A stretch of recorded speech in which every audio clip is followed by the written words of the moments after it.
पिता जीवन की मजबूत रीढ़। सुमित और रंजना की नई नई शादी हुई थी।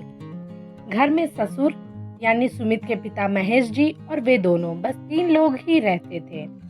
इस घर को सुमित की माँ बाप ने जीवन भर पाई पाई जुटाकर बड़ी मेहनत और अरमानों से बनाया था। वरना आज के समय में मुंबई में घर बनाना तो दूर की बात है, किराए पर लेना भी बहुत बड़ी अचीवमेंट से कम नहीं है।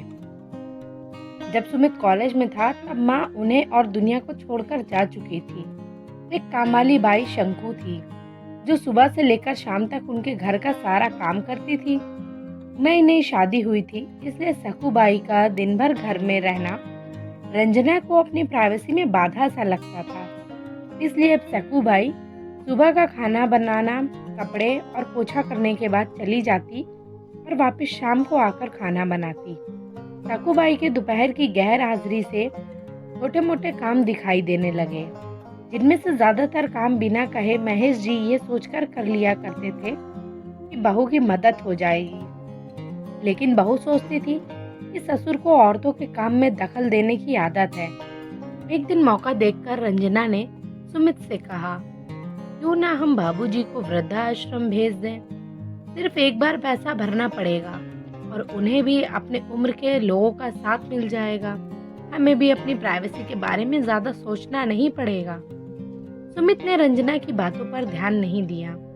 कुछ दिन ही बीते थे कि बाबूजी अपने दोस्तों के साथ एक हफ्ते के लिए टूर पर गए और इत्तेफाक से इसी दौरान सकूबाई भी छुट्टी पर थी।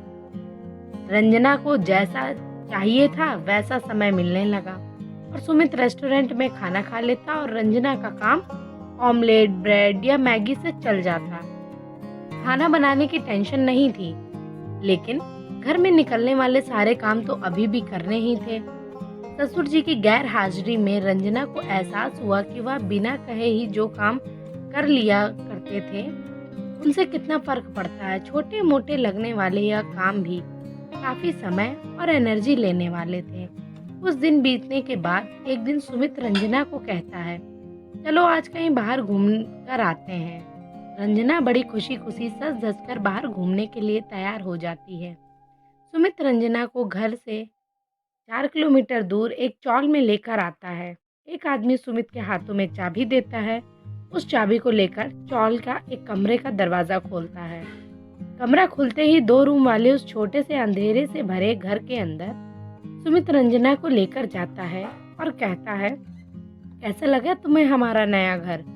सुमित कहता है, हम अगले महीने से इसी मकान में भाड़े से लेकर रहेंगे अलग और अपनी प्राइवेसी का मजा लेंगे। अभी मेरी आमदनी के हिसाब से हम इसी को अफोर्ड कर सकते हैं। सुमित का यह व्यवहार रंजना के समझ में नहीं आया। वह चौंकते हुए कहती है, हमारे पास इतना बड़ा घर है तो फिर हम क्यों भाड़े के घर में रहेंगे। सुमित उसे टोकते हुए कहता है, सोच समझ कर बोला करो। वह घर हमारा नहीं है, वह माँ बाबूजी का है। तुम्हारे पास 1 महीना है सोचने के लिए कि तुम्हें आगे क्या करना है।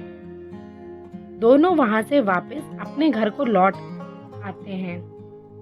पूरे रास्ते रंजना के दिमाग में तरह तरह के विचार चल रहे थे। घर पहुंचते ही उसने सुमित से कहा, माना कि यह घर माँ बाबूजी का है, लेकिन क्या तुम्हारा इस घर पर कोई हक नहीं है। सुमित ने कहा, बिल्कुल है, लेकिन माँ बाबूजी के बाद जब तक वह है तब तक तो नहीं। अगर तुम्हें हक समझ में आता है तो तुम्हें जिम्मेदारियां भी तो समझ में आती होंगी। सिर्फ हक के बारे में सोचकर और अपनी जिम्मेदारियां भूलकर स्वार्थी होना क्या भला अच्छा होता है। रंजना के पास सुमित के इस सवाल का कोई जवाब न था। तो सोचने लगी कि उसने अपने क्षणिक सुख के स्वार्थ के लिए इतने नीचे गिरकर ऐसी घटिया सोच अपने दिमाग में आने दी। उसे मन ही मन पछतावा होने लगा। रंजना सुमित से बोली, मुझे माफ कर दीजिए, मैं सच में स्वार्थी हो गई थी, मुझसे बहुत बड़ी गलती हो गई। सुमित बोला, तुम्हें पछतावा हुआ, मेरे लिए यही काफी है। मैं तुमसे नाराज नहीं हूँ। बेटे और बहू का यह वार्तालाप महेश जी दरवाजे पर खड़े होकर सुन रहे थे। उन्होंने आसमान की तरफ देखा और बोले, भाग्यवान तुम धन्य हो कि तुमने ऐसे बेटे को जन्म दिया है। उन्होंने दरवाजा खटखटाया। बहू ने दरवाजा खोला तो उनके हाथों में पकड़े थैले से गरम गरम समोसों की आने लगी। ससुर ने अपनी बहू से कहा, वो कोने वाले हलवाई के पास से लाया हूँ, तुम्हें बहुत पसंद है ना? रंजना को अपने ससुर के प्रति विचार और ससुर के उनके प्रति प्यार, उन दोनों का फर्क समझ में आते ही उसकी आंखों में पश्चाताप के आंसू और चेहरे पर अपने परिवार के प्यार के कारण मुस्कान आ गई। कहानी सुनने के लिए आपका बहुत बहुत धन्यवाद। आपको यह कहानी कैसी लगी है हमें कमेंट में ज़रूर बताएं। चैनल को लाइक करें, शेयर करें और अगर आप नए हैं तो इसे सब्सक्राइब करें।